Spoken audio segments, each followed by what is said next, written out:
là aussi, il faut être extrêmement précis. Le partenariat qu'il y a entre la société Altrad, qui n'est pas Monsieur Altrad, et la Fédération française de rugby, même si Bernard Laporte, président de la Fédération française de rugby, et Moed Altrad, président du groupe Altrad qui porte son nom, sont des parties prenantes extrêmement décisionnaires. C'est dans ce cadre-là. C'est pas le président de Montpellier en tant que président d'un club professionnel. Donc je rappelle, un club professionnel, c'est une société. C'est pas Bernard Laporte, c'est pas deux amis.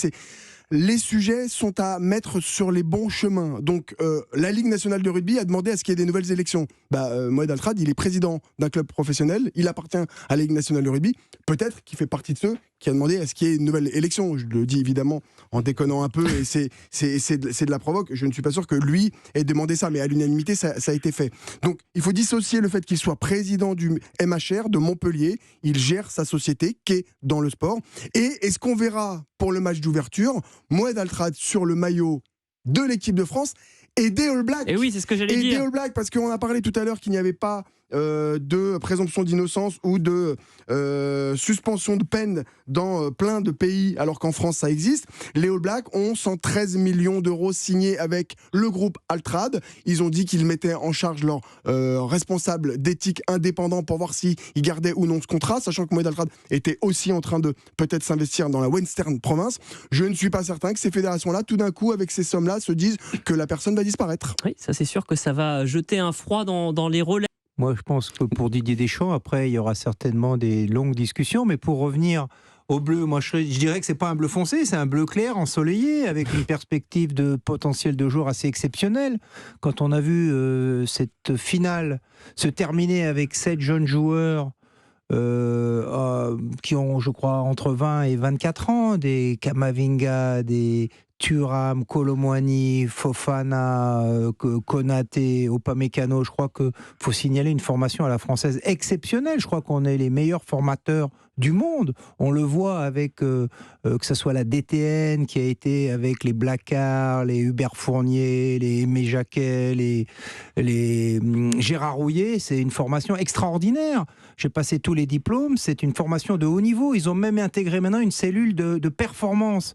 Et donc, c'est pas le hasard si les clubs français forment aussi bien les joueurs. Donc, pour revenir à nos joueurs, on sait très bien qu'il va y avoir, après, dans l'évolution, dans le potentiel et dans le développement des joueurs, il peut y avoir certains qui vont plus vite que d'autres, mais il y a un potentiel de joueurs que je trouve fantastique, et c'est pas un hasard si la plupart s'imposent dans des grands clubs et ils deviennent des titulaires indiscutés et surtout indiscutables. Donc oui, pour moi, c'est un bleu incroyable. Marcus Thuram, Colomwani, ça peut être les joueurs d'un match, même s'ils sont très prometteurs, ça demande encore confirmation. Ceci étant, Upamecano, Konaté, ce sont des joueurs qui ont fait une superbe Coupe du Monde, qui évoluent au Bayern, qui évoluent à Liverpool, donc on est quand même sur du solide. Javier parlait de Christopher Nkunku qui n'était pas là, mais l'année prochaine il va jouer à Chelsea, donc ça veut dire qu'il va franchir un cap par rapport à ce qu'il fait déjà à Leipzig. Donc on a quand même des jeunes joueurs sur lesquels on a déjà des certitudes. Moi, ma principale interrogation va être de savoir quel sera l'avenir d'Antoine Griezmann.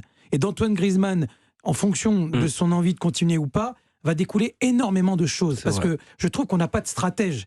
Il y a Kylian Mbappé qui est là, mais Kylian Mbappé, c'est pas un organisateur, c'est un finisseur de génie, mais ça reste un finisseur. Et je ne sais pas si Nkunku, par exemple, pourrait se muer dans ce rôle. Alors, je parle même pas au milieu de terrain dans le 4-3-3 de la Coupe du Monde, hein, c'est presque de meneur de jeu, puisqu'on le faisait de lui le rival d'Antoine Griezmann. Donc, il y a des questions sur lesquelles il va falloir, bien évidemment, avoir des réponses rapidement. Le poste de latéral droit, bien évidemment, ça reste un gros problème. On l'a vu tout au long de la Coupe du Monde. Et par rapport à ça, par rapport à toute l'adversité qu'il y a eu avant cette Coupe du Monde et même un peu pendant, c'est vrai que Didier Deschamps montre qu'il reste l'homme de la situation. Et on parlera tout à l'heure de Zidane. La seule chose que je puisse dire, c'est qu'il ne faut pas opposer Deschamps à Zidane. Si Deschamps reste, c'est parce qu'il a envie de rester, pas pour entraver la route de Zinedine Zidane. Moi, je la regrette. Donc, imaginez-vous les joueurs. Je suis d'accord avec Anthony. Enfin, c'est comme si vous étiez au paradis et puis d'un coup d'un seul, on vous dit il faut que vous preniez le RRC, quoi. Donc oui, forcément, vous avez encore envie de toucher les nuages, même s'ils sont plus, même si la compétition est terminée. Je pense qu'émotionnellement, il faut redescendre. Physiquement, il faut se préparer. Vous êtes en train de me dire que les 2-3 premières journées vont être difficiles à regarder? Elles vont être difficiles. Moi, je compare ça. Après, peut-être que Jackie va être d'accord ou pas, mais à une espèce de mini Boxing Day, le 28. Parce que le PSG, ça peut être vraiment un match piège pour eux. Il faut vraiment qu'ils soient prêts. Après, moi, je pense à parler d'Hugo Ekitike là tout de suite avec Jimmy. Ça fait quoi? Ça fait un mois qu'il joue pas. Ça fait un mois qu'il. Enfin, des joueurs comme lui, des joueurs qui sont restés. Donnarumma, Verratti, dans quel état ils vont être? Parce qu'au bout d'un moment, c'est bien de s'entraîner, mais heureusement pour le PSG que l'Italie n'était pas à la coupe. Non, mais c'est malheureux à dire, mais c'est un peu ça.